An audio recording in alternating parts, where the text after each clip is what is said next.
The story starts with a boy slaying some monsters like a madman, and he thinks that he needs more.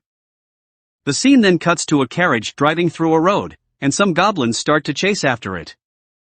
The carriage driver asks someone to save him, and some warriors then come to his rescue, and they mention that if they see a single goblin then it means that there are 100 of them. The warriors slay the goblins, and their party manages to defeat them all. Afterwards we see our protagonist Fate Graphite, and he seems to be hungry. The warriors from earlier then enter the town, and one of them mentions that they leveled up in the recent goblin subjugation. They state that they should cash in their reward and divide the money equally, and Fate thinks that goblin subjugation is something that he will never get to experience.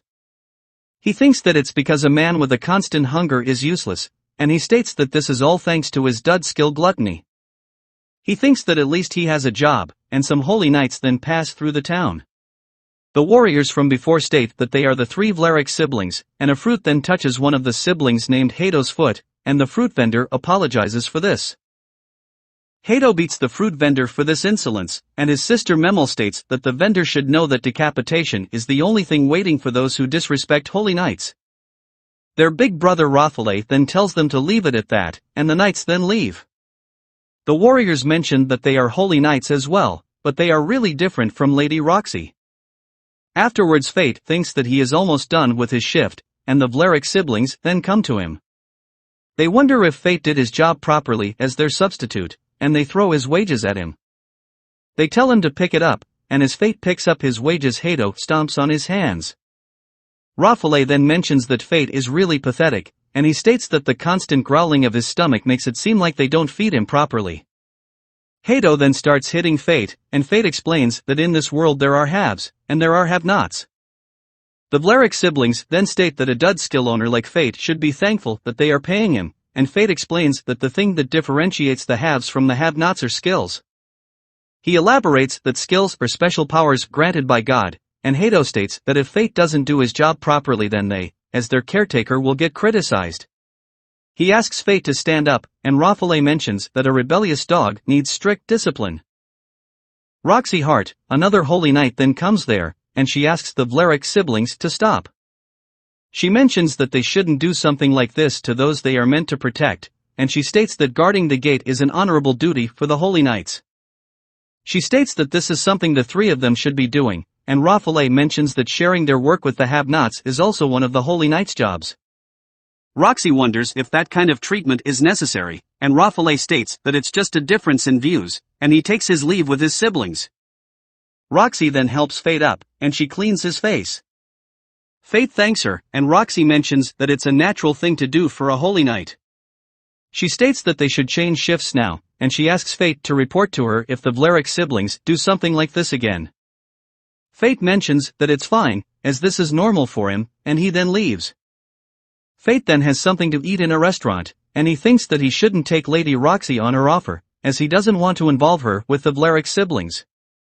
The master of the restaurant wonders if Fate got hit again, and he states that at this rate he will end up broken just like his predecessor. Fate then pays for the food, and he leaves, and the master hopes that Fate doesn't end up like that. Afterwards, while walking around the town, Fate thinks that his skill is really useless, and he thinks that if it's possible then he would like to be reborn. He thinks that he doesn't want to be a holy knight, and even a warrior or a merchant would suffice, but he knows that this will never happen. Fate then notices some bandits entering the castle, and he warns Roxy about this. Roxy wonders if Fate is certain, and Fate states that he is. Roxy then asks Fate to keep an eye on the gate while she takes care of them, and she heads inside. Fate then hears some sword clashes, and the clashes then stop. Fate wonders if it's over, and he notices one of the bandits trying to escape out of the gate. He tries to run away, but he thinks that he can't run away, as Roxy left him in charge here. Fate stands up to the bandit, and he manages to kill him. This activates his gluttony skill, and it increases his stats, and he gets the skill mind reading and appraisal. Fate wonders what that was, and Roxy then comes out to check if Fate is okay. She notices the dead bandit, and she wonders if Fate is alright. Fate observes that he can hear Roxy's thoughts, and he mentions that he is fine. Roxy then states that she needs to report this to her superior, and Fate thinks that he can't hear Roxy's thoughts anymore. Fate then tells Roxy to take all the credit for today, and he mentions it might be problematic for him if Raphael hears about this. He thinks that he doesn't want to cause problems for Roxy, and Roxy agrees to this, and she mentions that she would have made a big blunder without Fate's help. She states that she needs to thank Fate somehow, and she wonders if Fate would like to work for the House of Heart. Fate hesitates to make a decision, and Roxy mentions that Fate doesn't need to worry about the Vlariks. She states that his future is for him to decide, and Fate states that they will just pick up another guy if he quits. Roxy then mentions that guarding the gate is the duty of the Holy Knights, and she states that Fate doesn't need to worry about it. Fate believes Roxy, and he mentions that he will look forward to working for her. The scene then cuts to Fate in his house, and he notices that his stats are all 3 digits now. He wonders what's going on here, and he wonders what these appraisal and mind-reading skills are. He wonders if he was able to read Roxy's thoughts because of the mind-reading skill, and he wonders what's going on with his body. He thinks that he might be able to defeat monsters with this status, and the next day he goes to buy a weapon for himself. The shopkeeper asks him what's his budget, and Fate states that it's 2 silver coins. The shopkeeper mentions that Fate can only get one of these scraps with that budget, and Fate thinks that this is better than nothing. Fate then uses appraisal to check the durability and strength of the blades, and he notices that almost all of them have 0 durability and strength. Fate then notices a beaten-up and dirty sword, and he thinks that it's just like him. The sword then talks to Fate, and Fate wonders how the sword is talking to him. Fate finds out that the sword is named Greed, and Greed calls Fate Gluttony, and he tells him to buy him. Fate wonders how this sword knows about his skill, and Greed mentions that it's because they are the same. Fate then buys Greed, and the scene cuts to Memel asking Raphael if he has heard that Fate is going to work under the Hart family. She states that Roxy didn't even ask them about it, and she mentions that they should teach her a lesson. Raphael states that there are plenty of replacements for Fate, and he mentions that both the House of Heart and Vlarik are 2 of the top 5 great houses that support the kingdom, and there is no need to make things complicated between them. Raphael then states that he will be heading to the military district, and Memel wonders what Raphael is researching with such dedication. Raphael states that it's research to obtain an immortal body, and Memel states that Raphael shouldn't joke like that. The scene then cuts to Fate and Greed outside the town, and Greed tells Fate that the monsters are coming. A goblin then shows up, and Fate kills it, and this increases Fate's stats, and he gets the skill strength boost. Fate thinks that this is the same as before, and some more goblins then show up there. Fate then fights the goblins, and he kills them one after the other, and his stats keep on increasing. Fate's stats have now gone up to 4 digits, and Greed states that Fate shouldn't be hungry anymore. Fate mentions that Greed is right, and he thinks that skills are supposed to be set by birth. Greed states that this is because of his gluttony skill, and he explains that normally stats increase as they gain experience and level up after a battle, but the gluttony skill is different. It's a skill that devours stats and skills in exchange for not gaining experience, and Fate thinks that this must be why his level is stuck at 1. Fate wonders why Greed knows so much, and Greed mentions that it's because they are the same. Fate then notices some warriors approaching, and Greed tells Fate to not expose his gluttony skill to the public. He states that gluttony is a skill that violates the principles of God, and Fate wonders if he has to fight alone from now on. Greed states that he is always going to stay with Fate, and Fate wonders if this means that Greed has acknowledged him as his master. Greed tells Fate to not get cocky, and Fate states that they should head back home. Greed tells Fate to collect the goblin's ears first, and he mentions that he can exchange them for a reward. The scene cuts to Blade exchanging the ears, and he gets 3 silver and 80 copper coins for slaying 38 goblins. He thinks that this is enough to buy some meat, and Greed states that Fate should take care of him first. Fate then bumps into a man, and the man has a girl with him, and Fate reads the girl's mind, and he finds out that she is in need of help. Fate uses appraisal on the man, and he notices that the man has no skills. Greed states that the man is using conceal to hide his skills, and this way Fate can't see them with appraisal, and this means that they won't know his true power. Greed asks Fate what he will do, and Fate states that he can't abandon that girl, and he follows after them. The man then ties the girl with chains, and he states that even trash like her can be useful by becoming toys for the Holy Knights. Fate sees all this, and Greed mentions that this is Fate's last chance to turn back, and Fate states that now that he has gained power, He doesn't want to abandon the weak. The story continues, and his sister states that Lord Laplace is the creator of this world, and when he disappeared from the world he gave every person a gift, which is called skill. She mentions that they thank Lord Laplace for this gift, and the kids at the orphanage then eat their food. One of them is not eating, and the sister wonders if he is sick. The boy states that Lord Laplace is not fair, as he gave the holy knights and warriors amazing skills, but he gave him a weak skill. The sister mentions that in the past, when Lord Laplace was protecting this world, there were no skill, status, or monsters, and everyone lived equally.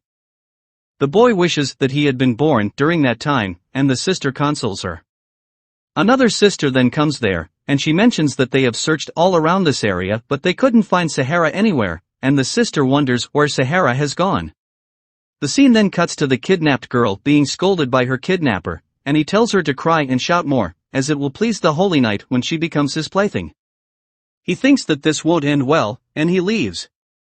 The girl then cries, and Fate comes there, and he tells her that she is going to be fine. He frees her from her bindings, and he states that they should get out of here while the kidnapper is away. The kidnapper then notices them, and he mentions that he always sees fools with a sense of justice like him. The kidnapper wonders if Fate can fight while protecting the girl, and Fate thinks that he has to take this girl somewhere safe. Greed then tells Fate to retreat further back, and he mentions that the kidnapper thinks that Fate is weaker than him, and Fate should take advantage of that. Fate then retreats and he hides behind some boxes, and the kidnapper mentions that idiots like Fate come in handy. He mentions that when he kills them in front of the kids start listening to what he has to say, and Fate then startles the kidnapper by throwing some boxes at him, and he attacks the kidnapper, but the kidnapper dodges. The kidnapper then mentions that he is going to end this now, and he tries to use an attack called Sharp Edge, but Greed figures out this attack, and he tells Fate to quickly cut the kidnapper along with the sword, and Fate does so. Fate then asks the kidnapper who put him up to kidnap this kid, but the kidnapper refuses to tell him anything. Fate then tortures the kidnapper, and the kidnapper gives in, and he mentions that Hato Vlarik put him up to this. Fate then takes the girl outside, and he finds out that she is hungry. He states that they should get something to eat, and he finds out that her name is Sahara. Fate then buys some meat for Sahara and himself, and Sahara thinks that it's delicious. She mentions that this is the first time she has had meat, and she starts crying. Seeing this, Fate gives her his share as well, and the scene then cuts to Fate returning the girl to the orphanage. He is happy to see the girl reunited with the sister, and the sister and Sahara thank Fate. Fate states that this is the first time someone has thanked him, since he is a dud skill owner, and Sahara wonders if Fate's skill is also useless. Fate mentions that it is, and it always makes him hungry. Fate then tells Sahara that no matter how hard things get, she should just laugh them off, and she will find happiness someday. Fate remembers that his father told him those same words, and he thinks that back then he didn't understand them, but it is because of those words that he managed to survive this long. Fate then leaves, and he notices that he has gotten the skill one-handed sword mastery from the kidnapper. Greed mentions that with this Fate can now use technique skills, and he explains that a technique comes with some arts. He mentions that it can counterattack with 2 strikes, and Fate thinks that it must be something like that Sharp Edge. Fate then wonders what would have happened if the kidnapper used Sharp Edge sooner, and Greed mentions that if that happened then Fate would be dead right now. Fate states that Greed should have warned him about this before, and Greed states that Fate would still have gone to save the kid even if he had warned him. Greed then mentions that a battle is also a matter of luck, and the strong don't always win. Fate thinks that luck would have been on his side today, but he doesn't want to rely on luck. Greed then reminds Fate that tomorrow is his first day of work at House of Heart, and he wonders if Fate is going to go dressed like this. Fate thinks that he forgot to buy some clothes, and the scene then cuts to a man telling the master in the restaurant that Lord Mason has been killed by the Divine Dragon. He mentions that he is sure of it, as he asked his warrior friend about it, and he states that from now on Roxy will be the head of House Heart. He thinks that without Lord Mason who prevented the tyranny of the Holy Knights, even Lady Roxy wouldn't be able to hold them in check, and the master thinks that this doesn't sound good. The man then wonders if Fate is alright, and the master mentions that he used to come by around this time after work, but he hasn't seen him today. The scene then cuts to Fate going to House Heart the next day with a good dress on, and he thinks that this place is huge. Fate then meets Roxy there, and he is taken in by her beauty, and he tells her that she is so beautiful that he couldn't stop staring. This makes Roxy embarrassed, and Roxy states that Fate looks good as well. Roxy then takes Fate to a grave, and she mentions that this is the grave of her father. She explains that her father fought the divine dragon Gallia 5 days ago, and he lost his life. She mentions that Gallia is a continent overrun by monsters, and holding the monsters back is an important job of the Holy Knights. She states that this year it was House Heart's duty, and generally this job is not life-threatening, but this year the divine dragon which has never left its nest in thousands of years showed up, and it wiped out her father's entire subjugation force. Fate can't believe that Roxy is taking care of him even under such circumstances, and Roxy asks Fate to not make such a face, and she mentions that from now on she will be the head of the Househeart, and she states that they should liven things up together. Fate states that this would be his honor, but he hesitates to shake Roxy's hand because if he does that then he would be able to read her thoughts. The head maid Haru then comes there, and Roxy introduces Fate to her. Haru asks Fate to try to behave in a manner befitting of a servant from now on, and Fate states that he will. The scene then cuts to Fate eating some meat at lunch, and he is really happy, and the other servants wonder if Fate likes meat that much. Afterwards Fate works in the garden, and the other gardeners tell him to take a break, and Fate states that he will once he is done over here. The other workers Oliver and Minerva mention that it's been 7 days since Fate came to work here, and they state that at first they thought that Fate is a weirdo since he kept talking to his sword. Fate's stomach then growls, and Oliver states that the lunch break is already over, and he wonders if Fate didn't eat properly. Fate mentions that he is fine, and he is just having a growth spurt. Haru then comes there, and she tells Fate that Lady Roxy has summoned him. Fate then has some tea with Roxy, and Roxy wonders how Fate is settling in, but Fate is in deep thought about why he is getting more and more hungry, and he doesn't reply to Roxy. Roxy then brings Fate back to reality, and she calls him Faye. Fate wonders why Roxy is calling him Faye, and he states that this is what his late father used to call him.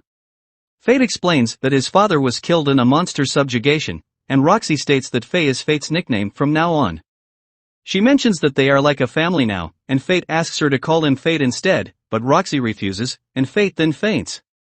The scene then cuts to Fate waking up in his room, and he finds a letter there which tells him to take a day off and rest. Fate then asks Greed what's wrong with him, and he mentions that his hunger wasn't this bad before. Greed mentions that the gluttony skill can't be stopped once it gets the taste of a soul, and he states that the more souls he eats the stronger he will get, and the more his appetite will grow. Fate wonders what will happen if he stops consuming souls, and Greed states that Fate will starve to death if that happens, or he might also lose control of himself, and attack anybody in his path. Greed then tells Fate that it shows in his eyes when he loses control, and Fate then notices that his eyes are red. The scene then cuts to Fate going out to hunt some monsters, and he notices that everyone smells delicious to him. Greed mentions that this is because of his skill Starvation Boost acting on him, and he states that Starvation Boost can make Gluttony consume souls more efficiently, and it also makes him see more clearly at night, and he can also paralyze anyone with lower stats than him. Fate then notices that all the goblins around him are paralyzed, and he slays all of them easily, but this doesn't satiate his hunger, and Greed then takes Fate to a nest of hobgoblins. Once their Fate fights and defeats some hobgoblins using Greed, and after killing a bunch of them Fate manages to calm down.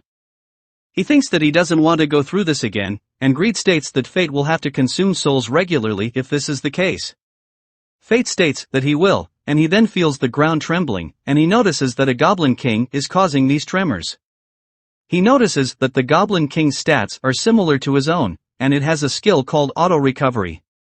Fate thinks that he wants that skill, and the Goblin King then eats a human that it captured recently. Fate then launches a surprise attack on the Goblin King, and he manages to slice off its arm. Fate then dodges the Goblin King's next attack, and he dodges the successive attacks as well. Greed tells Fate that he won't win if he keeps running, and Fate then attacks the Goblin King, and he finishes him off. This increases Fate's stats, and he also gets the auto recovery skill. Greed then mentions that Fate can now release his first stage, and he explains that it's his new form. He mentions that Fate can unlock his new forms by sacrificing some of his stat points to him, and Fate wonders how much stat points he will need to offer. Greed states that Fate will have to offer all the points that he accumulated after they met, and Fate mentions that this is too much. Greed mentions that Fate will lose the qualifications to use him if he doesn't do it, and he states that they are going to become stronger together. Fate then agrees to this, and he mentions that they are partners, so it makes sense for them to grow stronger together. Greed then transforms into his new form after absorbing Fate's stat points, and Fate notices that Greed's new form is a bow. Greed asks Fate to use it to slay the hobgoblin that has been spying at him, and Fate wonders where the arrows are. Greed states that they will appear as soon as Fate draws the string, and Fate then shoots the hobgoblin, and Greed tells him that Fate doesn't need to aim as this arrow will always strike true, and the arrow kills the hobgoblin. The scene then cuts to Fate leaving the Goblin King's ears outside the orphanage, and he thinks that with this the children here will be able to eat until they are full. The story continues, and Roxy tries to leave the house secretly, but Fate notices her, and Roxy tells him to not surprise her like that. Fate apologizes to her, and he mentions that he didn't notice that it was her, as she looked different. He wonders if she is going to the fort dressed like that, and Roxy states that it can't be helped as he noticed her, and she whispers in Fate's ear that she is about to go on a secret inspection in the town. Roxy asks Fate to keep this a secret from the others. She mentions that Haru will be mad at her if she finds out about this, and Fate states that he understands, and he tries to go back to work, but Roxy then asks Fate to accompany her on this inspection. The scene then cuts to Fate and Roxy in town, and Fate asks Roxy to wait for him. Greed states that it will blow her cover if Fate refers to her by her real name, and Roxy then also asks him to not use her real name, and she mentions that Fate should call her Roki for today. Greed then mentions that Fate just thought that it makes no difference, and Fate tells Greed to be quiet, but Roxy thinks that Fate said this to her instead, and she apologizes for being noisy. Fate mentions that he didn't say that to her, and he mentions that she is not noisy at all. Roxy is glad to hear this, and she mentions that she just got a little excited because she was with Fate. The both of them then get embarrassed, and Greed states that it must be nice to be young. Fate then tries to throw Greed, but Roxy mentions that she won't let Fate be so rough with his sword. She then mentions that this is the first time she has seen Fate's sword, and Fate thinks that this may seem suspicious to her as people with dud skills don't usually carry swords. Fate then thinks that he can't let her know about the Gluttony skill, and he accidentally drops his sword, but Roxy catches it, and she then looks at Greed. She tells Fate that he should do some maintenance on this sword, and she states that she will take Fate to the heartsmithy later. Fate thanks Roxy, and he states that Greed must be happy as they might finally get to do some maintenance on him. Roxy and Fate then hurry to the main market in the town, and Roxy notices some fine grapes on one of the shops. The shopkeeper tells her that she has good eyes, and he mentions that these were picked from Heart's territory this morning. Roxy wonders if she can taste them, and the shopkeeper gives her a few to taste, and Fate tastes them as well. Fate thinks that they are really good, and Roxy mentions that they did come from her house. The shopkeeper wonders what she means, and Greed tells Fate to tell the shopkeeper that Roxy's relatives work in Heart's territory. Fate does so, and Roxy then thanks Fate for the quick save. Someone then states that the Holy Knights are coming, and everyone in the market clears away for the Holy Knight. The people think that after the passing of Lord Mason, even the lowest rank of the Holy Knights have become overbearing, and Fate's stomach then growls. The Holy Knight wonders whose stomach was growling right now, and he finds out that it was Fate's. Fate then apologizes to the Holy Knight, and the Holy Knight mentions that he can't hear him, and he tries to kick Fate, but Roxy intervenes, and she mentions that Fate has already apologized. The Holy Knight then thinks that Roxy's face looks familiar, and the people gathered around thinks that the girl looks like Lady Roxy. Greed then tells Fate to pretend to be Roxy's lover, and flirt with her, so that the others don't find her real identity, and Fate states that he can't flirt with Roxy. Roxy hears this, and she then pretends to be Fate's lover, and she mentions that Fate shouldn't have skipped his breakfast. Fate states that she is right, and Roxy mentions that she won't make breakfast for him again if he doesn't eat it. The couple act manages to fool everyone, and they think that this girl can't be Roxy. Roxy then tells the Holy Knight that she will feed Fate properly the next time, and they take their leave. Afterwards Fate hears Roxy's thoughts, and he finds out that she has never put her arm around a man before, and she is still feeling excited. Fate then lets go of Roxy's arm, and he apologizes to her, but Roxy mentions that it's no big deal as she is used to it. Fate then thinks that being Lady Roxy's escort is too difficult, and they then go to a gem store. Roxy mentions that she is also interested in these sorts of things, as she is a girl, and she then asks the shopkeeper if these are also gems. The shopkeeper mentions that these are gem ores, and they need to break them first in order to find out whether they have gems inside or not. He mentions that it costs 10 copper per piece, and Greed states that Fate can use appraisal to get it in one shot. Fate then uses appraisal to find out a ore with gem inside, and he thinks that when he looks at Roxy right now, she looks like a normal girl. The shopkeeper then mentions that he will make it cheaper if Fate wants to buy this for his girlfriend, and he states that he can take that gem for a silver coin. Roxy then thanks the shopkeeper for showing them the gems, and she leaves with Fate. She then asks Fate if he knows any warriors. Fate states that he knows Oliver and Minerva, and Roxy wonders if he knows someone who is not retired. They then hear some people talk about the rumor of a stray monster, and one of them mentions that he has also heard the rumor of a certain warrior giving Goblin King's ears to an orphanage. Roxy wonders if they can tell her more about this story, and she wonders what else do they know about the stray monster. The people state that Roxy should talk to the warriors about this, and they leave. Roxy then asks Fate to take her to a place where warriors gather, and Fate wonders if this is what the inspection is about. Roxy states that this is an inspection for the recently appeared stray monster near the capital. The scene then cuts to Fate going to the restaurant that he frequents, and the master is surprised to see that Fate is still alive. Fate then introduces Roxy to the master as Roki, and he mentions that she is the senior at his new workplace. The master then mentions that it's been a long time since he last saw Fate, and he didn't expect him to show up with a girlfriend. This makes both Fate and Roxy embarrassed, and later the master states that he knows of a warrior who made a fortune due to those goblin corpses. He states that the warrior found dead goblins with both the ears intact when he went goblin hunting, and Roxy thinks that a warrior wouldn't leave the reward after hunting the goblins, so it must be the work of a stray monster, and the master thinks that this would be bad for business. Fate wonders why, and the master explains that they must pass through the goblin meadows if they want to do business in the capital, and if there is some unknown monster, then no one will want to go through there. Fate thinks that this is his fault, and the old man named Addo then comes there. We see that Fate knows this old man, and he tells them that he thinks that the stray monster is most likely a lich. He states that he has heard that the Holy Knights will move to subjugate it, and Fate thinks that he can't have Holy Knights as his enemies right now. Addo then asks Roki why she cares so much about the stray monster, and some warriors then come into the restaurant. They order some beer and food, and one of them tries to flirt with Roki, but Roki sends him flying with a finger flick. One of the warrior thinks that only a holy knight can do that move, and Roki then reveals herself as Roxy. She apologizes for deceiving everyone, and the warriors then ask her forgiveness for their rude behavior, and they ask her to take this money and spare their lives. Roxy then mentions that she feels ashamed that the holy knights who are supposed to protect the people are feared by them instead, and she states that her father wished for a world where they could laugh together with their people, and she states that her wish is also the same. Fate thinks that he will always be with Roxy until her wish comes true, and Roxy then has some fun with the people in the restaurant.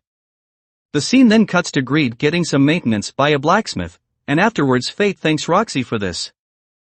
Roxy also thanks Fate for helping her find out about the stray monster, and Fate wonders why Roxy didn't know about that. Roxy states that she thinks that the Vlariks blocked that information from reaching her, and they then hear the voice of Hato Vlarik. They go to check what's happening, and Roxy notices Hato misbehaving with a child. Memel states that they were given the custody of this lost child, and Roxy wonders what kind of custody this is. Faye then frees the child from Hato on Roxy's orders, and Roxy states that she will take care of him from here. Roxy then asks Rafael why he didn't tell her about the stray monster, and Rafael states that he thought that Roxy was still reminiscing about her father who passed away. Roxy states that she is all good now, and Rafael mentions that he understands, and the Vlarik siblings then leave. The kid then states that he really hates the Holy Knights, and Fate asks him if he is lost. The kid mentions that he came here with his mom, and Fate states that they will help him find her. Roxy and Fate then look around the town for the kid's mother, and Fate thinks that he also got lost in this city once. He thinks that it was when his father died, and he came to the capital, and it's been 5 years since then. We see that a holy knight helped him at that time, and he wonders how she is doing right now. They then manage to find the kid's mother, and she thanks them for looking out for her child. Fate thinks that he is glad that they found her, and he mentions that they should get back soon or they are going to get scolded. Roxy then wonders if Fate will keep her company during the scolding, and Fate states that he will. The scene then cuts to them getting scolded by Haru, and afterwards Fate thinks that he needs a way to hunt monsters without being noticed by Lady Roxy. He wonders what he should do, and Greed mentions that there is a way, and he shows Fate a mask at one of the shops in town, and he mentions that this mask is a magic item which can conceal someone's identity. Fate thinks that it's perfect for him, and he then also stops by the gem store. The scene then cuts to Fate giving Roxy a gem ore as thanks for hiring him, and Roxy notices that there is a gem inside the ore. She thinks that it's pretty, and she mentions that she will treasure it. She asks Fate what he wants in return, and she states that she can give him a whetstone or a year's supply of meat. Fate states that he doesn't want anything, and Greed tells him to not refuse the offer, and ask for the whetstone. Meanwhile we see that the other Holy Knights are having a meeting to discuss the expedition to Gallia. The story continues, and standing on a field of dead goblins, the warriors think that he got the drop on them again, and they wonder when the Holy Knights are going to do something about this.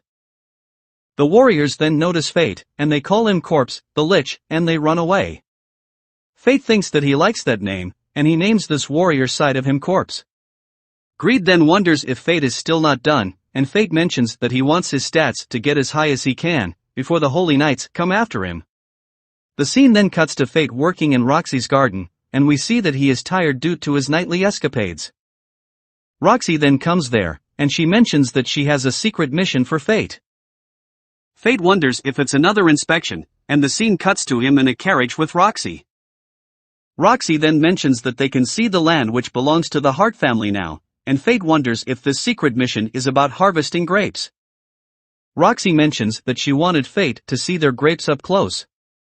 The scene then cuts to them at Roxy's farmhouse, and Roxy's mother welcomes her. Roxy states that she told her that she didn't have to greet her, and her mother mentions that she is feeling better now. She then asks who this young man is, and Roxy states that this is a servant she hired. She mentions that she brought him to introduce to everyone, and Fate greets her, and he introduces himself. Roxy's mother then introduces herself as Aisha Hart, and Fate thinks that she seems nice. Aisha asks Fate if he likes her daughter, and Roxy wonders why she would ask him that. Aisha mentions that she is just curious of his opinion of her as his employer, and Roxy states that she should have phrased it differently then. Fate states that he cares a great deal about Lady Roxy, and if he were allowed to, he would like to serve her until the end of his life. Roxy gets embarrassed hearing this, and she leaves saying that she needs to rest for a bit. Her mother thinks that Roxy hasn't changed a bit, and she mentions that she still runs off when she gets uncomfortable. She mentions that Roxy was quite a crybaby when she was little, and Fate thinks that he could never guess that, from the way she acts in the capital. Aisha then states that she is worried that Roxy is pushing herself too hard after the death of her father, and Fate mentions that Roxy is a fine holy knight, and the people have a lot of faith in her. The scene then cuts to Roxy in her room, and seeing a picture she remembers about training with her father. We see that in her memory her father is correcting her posture, and he mentions that he never thought that Roxy would become a holy knight. Roxy mentions that she wants to be a holy knight who laughs with the people, just like her father, and her father mentions that this befits a member of the Hart family. Back in the present, Roxy thinks that she still hasn't fulfilled her promise, and the scene cuts to her, Fate and the field workers harvesting the grapes. A worker then gives Fate some juice to help with fatigue, and Fate thinks that it's delicious. The worker mentions that the lords have personally helped cultivate this land for generations, and everyone in this property is proud to have pitched in to create this flavor. Fate wonders if this includes Sir Mason, and the worker mentions that he heard that Sir Mason died in Gallia, and he states that it must be hard for Lady Roxy. He mentions that they weren't sure that she was going to come this year, and they are grateful that she did. Fate wonders if Roxy helps with the harvest every year, and the worker mentions that she does, and she hunts monsters as well. He explains that most of the monsters come looking for food during the harvest time. He states that mostly kobolds come here from the valleys in the north, and Fate's stomach then growls. Greed mentions that he is not surprised, and he states that Fate's gluttony skill hungers for some different souls. The scene then cuts to Fate finishing up the harvesting for the day, and Roxy asks him to go ahead as she has work to do. Fate goes ahead, and on the way he notices a girl carrying a large axe. Fate notices that the girl's eyes look similar to his, and he can't get any information by using the appraisal skill. The girl then takes a look at Fate, and she thinks that she is too early. She mentions that she came for those kobolds, but Fate can have them, and she leaves. Fate then asks Greed who that was, and Greed mentions that he doesn't know. Roxy then comes there with some grapes, and she shares them with Fate, and Fate realizes that she went to get a share of grapes. Roxy then mentions that the girl who passed by just now is a galleon, and Fate thinks that Gallia was destroyed. Roxy explains that 4,000 years ago, Gallia was a great military power, but the surge of monsters caused their nation to collapse, and most of their people died. Roxy mentions that she has never seen such a pure galleon before, and she heads back with Fate. Fate then mentions that he heard about the monster hunt, and he wonders if she will be okay on her own. Roxy states that she won't be alone, as the warriors who work here will accompany her, and she mentions that this won't be a problem. The next day the workers notice that the monsters have destroyed their grapes, and the scene cuts to Roxy, Fate and some warriors spying on the monsters who did this. They notice that it's the kobolds, and they see that there is something else among them as well. The warriors think that they have never seen something like that, and Greed tells Fate that he is near starvation state as his mouth is watering at just the sight of that. Fate checks out the monster's stats, and he notices that it has a level of 50, and its name is the Bringer of Lamentation. Greed states that this is a crowned beast, and it's a monster born from accumulated aggression over time. The scene then cuts to the workers and warriors discussing that they don't stand a chance against that thing, and Roxy tells them that they don't have to worry as she will slay it. The people are reassured hearing this, and Greed mentions that Roxy can't take on that thing on her own. The warriors mention that they will need a day to make the necessary preparations for the hunt, and Roxy tells them to do everything they can. Greed then asks Fate what he is going to do, and Fate thinks that a monster of level 50 is still too much for him at his skill level, but he can't ignore the people and lands of Heart, and he will not let Roxy die, and he tells Greed that they have to do this. The scene then cuts to Fate in the place where they saw the kobolds, and Greed states that the crown monster is surrounded by kobold warriors, and others are probably all kobold juniors. Greed wonders if Fate has any kind of plan, and Fate states that he is going to fight like a glutton. Fate then turns Greed into a bow, and shoots the kobolds from afar. He then fights the kobolds up close using his sword, and he notices that his stats have increased, but this is not enough. Fate then uses his bow to shoot the crown monster, but the monster stops the arrows with his bare hands. Fate thinks that he will have to carve him up close, and he fights the monster with his sword, and the monster then uses a brawl skill named Ruinous Strike, and Greed states that this skill is dangerous as it can shatter bone and pulverize organs. Fate fails to dodge the attacks, and this takes him out. A kobold then tries to attack Fate, but we see that he was just pretending to be out cold. The crown monster then tries to attack Fate with the same attack, but Fate dodges, and he slays another kobold. Greed then mentions that now Fate should be able to use his first level hidden art, and he states that he will need 10% of Fate's stats to unlock this. Fate agrees, and Greed then transforms into some kind of crossbow. Fate uses this to attack the crown monster, and this manages to take out the crown monster. Fate thinks that this was overkill, and his eyes then turn red. Fate wonders what's happening, and Greed explains that Fate is overloaded from devouring a soul of higher quality for the first time. He asks Fate to hold it in, because if he doesn't then it will be even worse than a starvation state. The scene then cuts to the warriors, and Roxy finding the corpses of the kobolds the next day, and according to wounds in the corpses they think that this was caused by swords and magic arrows. Roxy wonders who could have done this, and the scene then cuts to her talking about this during lunch. She wonders who could have done something like this, and she states that she saw a Gallian girl the other day. She mentions that Gallians are said to be even more powerful than Holy Knights, and she wonders if it was her. She thinks that regardless they can rest easy for now, and Aisha thinks that Roxy makes the most wonderful face when she is around Fate. The scene then cuts to Aisha telling Fate that she has a favor to ask of him, and she asks him to stay by her daughter's side and support her. Fate states that someone like him can't do that, and Aisha mentions that she is not asking him to have prestige or authority, or strength like a holy knight. She mentions that his heart is what makes him valuable, and she states that this is how it was for her. She mentions that she was of common birth with no skill to speak of, but she was still able to support her husband. Aisha then coughs, and she mentions that she is not long for this world, and she states that this is why she wants Fate to support Roxy in her place. She mentions that she knows that Fate can't answer right away, and she asks him to consider it. The scene then cuts to Fate and Roxy leaving the farmhouse, and on the way Fate wonders if he is worthy of someone like Roxy, when he is deceiving the world, and carrying a secret like the gluttony skill. Fate then slays some goblins after getting back to town, but this doesn't satiate his hunger, and Greed states that he told Fate that goblins aren't going to be enough for him anymore. Fate states that there are no stronger monsters around here, and Greed mentions that time is running out and Fate will have to decide what comes next. Afterwards Fate is at the restaurant, and he thinks that he doesn't have the right to stand next to Roxy. Addo then mentions that he has heard that Hato is going to join the hunt for corpse, and he thinks that this is probably his way of getting glory with an easy assignment. He mentions that they should send him to the Gallia expedition, and Fate wonders if there is going to be another expedition to Gallia so soon. Addo states that it's going to be settled on soon, and he hopes that the worst-case scenario doesn't come to pass. We then find out that Roxy has been chosen for this expedition, and she asks her father to watch over her. Fate asks Roxy to not go on this expedition, and Roxy mentions that she has already decided to go, and she leaves.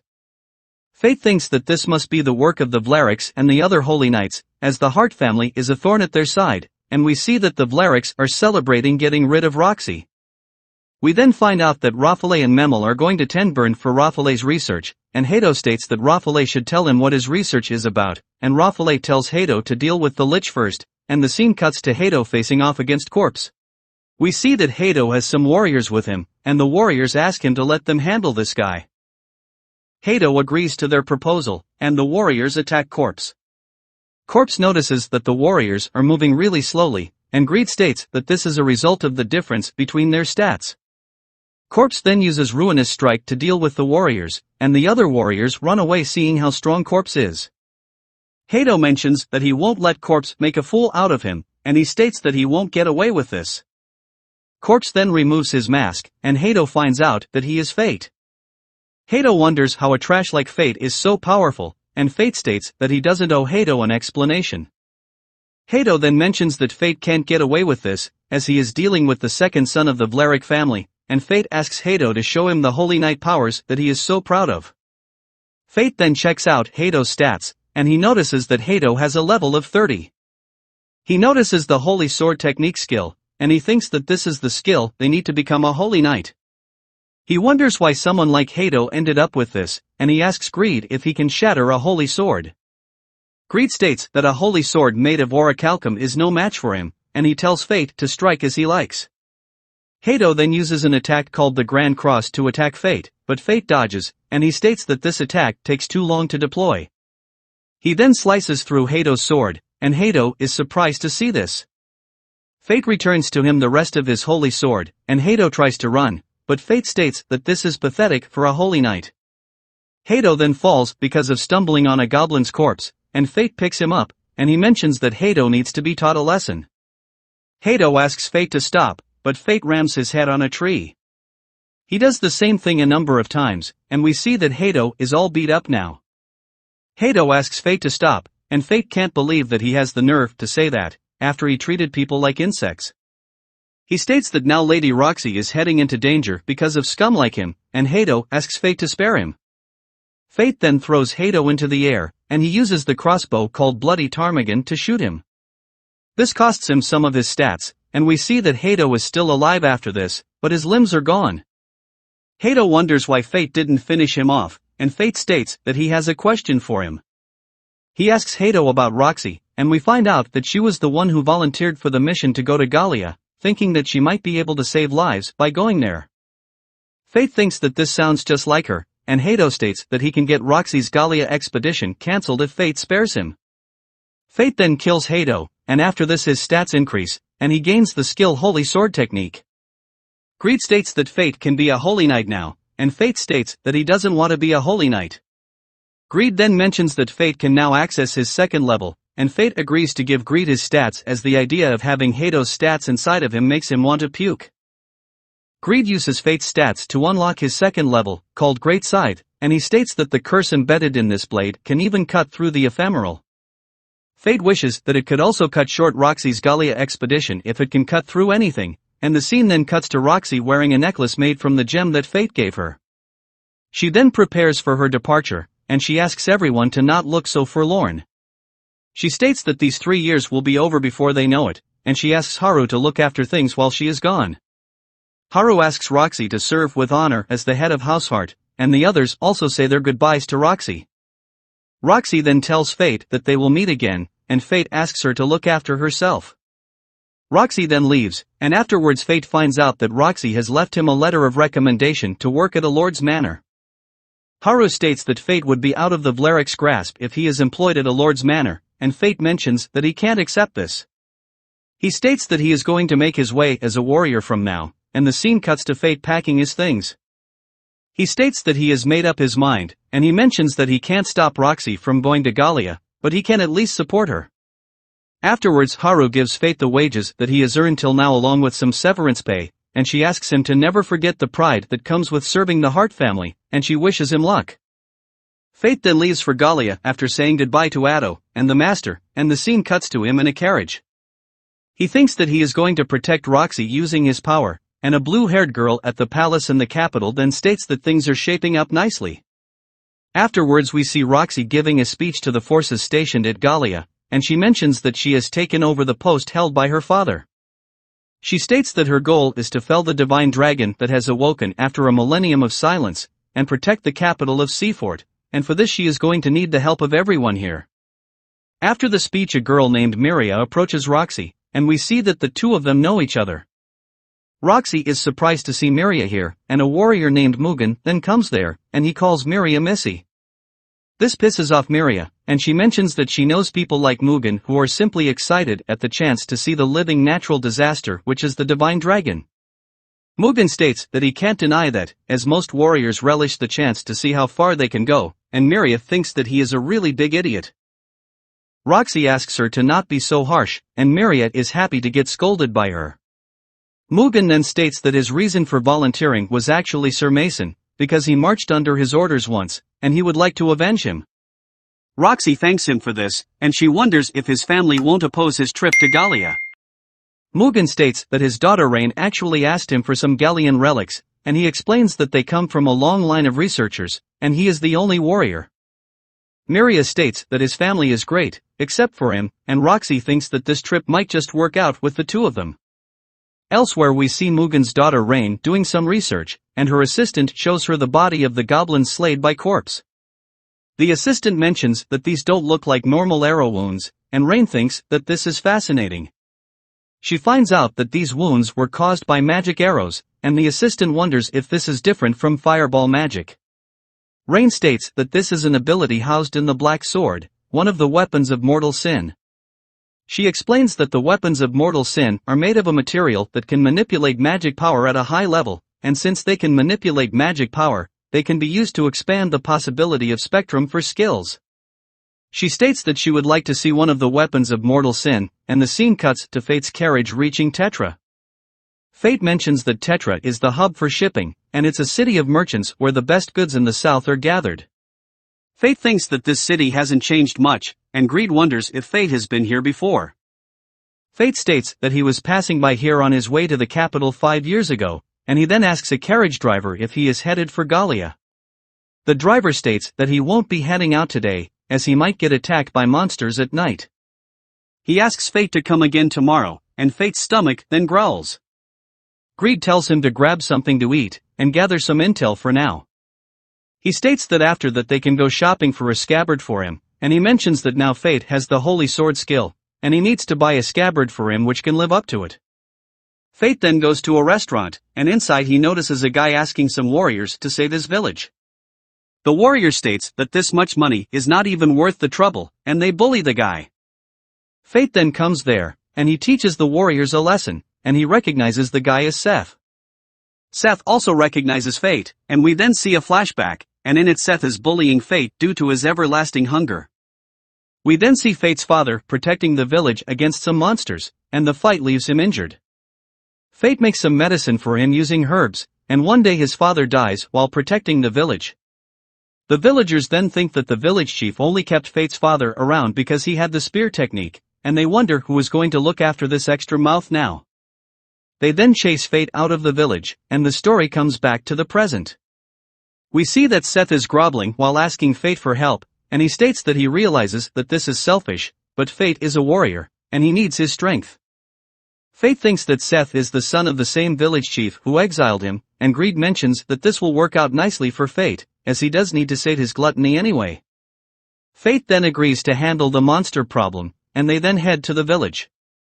Fate thinks that he would be lying if he said that he didn't resent the villagers for what happened, but that village has the memories of his father. The scene then cuts to them in the village, and the village chief can't believe that Seth has brought back the garbage they exiled. Seth mentions that Fate is a strong warrior now, and the village chief apologizes to everyone, and he mentions that he will find some warriors for them tomorrow. The villagers with him mention that the monsters might attack before then, and the village chief states that they can use Fate as a sacrifice to buy some time. Fate tries to argue with the chief, and Seth asks him to let it go, and he takes Fate to his house. Fate wonders where Seth's wife is, and Seth states that the monsters got to her. He mentions that the village is still as poor as ever, and the village chief has absolute authority. He used to think that his old man was right as well, but it all changed after his daughter was born. He realized that he needed to get his act together, and Fate thinks that Seth has really changed. Fate then asks Seth about the monsters, and Seth states that according to the witnesses there are more than one, and they can also fly. They showed up a month ago, and they don't sound like the monsters that the village has had to deal with before. This is why they decided to hire warriors, but they didn't know the market price. Fate's stomach then growls, and Seth goes to bring something for him to eat. Greed then mentions that according to the description he just heard the monsters are most likely gargoyles, and as far as monsters go, they are on the clever side. They start by doing probing attacks to see how the humans react, and when the time is right the entire pack attacks in a swarm. Seth's daughter then asks Fate who he is talking to, and Fate mentions that he is talking to himself. The girl then gives Fate a candy, and Fate eats it. He then plays with the girl, and Seth comes there with the food. Eating the food, Fate somehow falls asleep, and Seth wonders if Fate ate something weird. The girl mentions that she gave him some candy that her grandfather gave her, and Seth wonders if his father is really planning to offer Fate as a sacrifice. He tries to wake up Fate, and the gargoyles then show up in the village. Thanks for watching parts 1 to 5, the rest of the parts will be on my channel. Please like and share the video if you enjoyed it.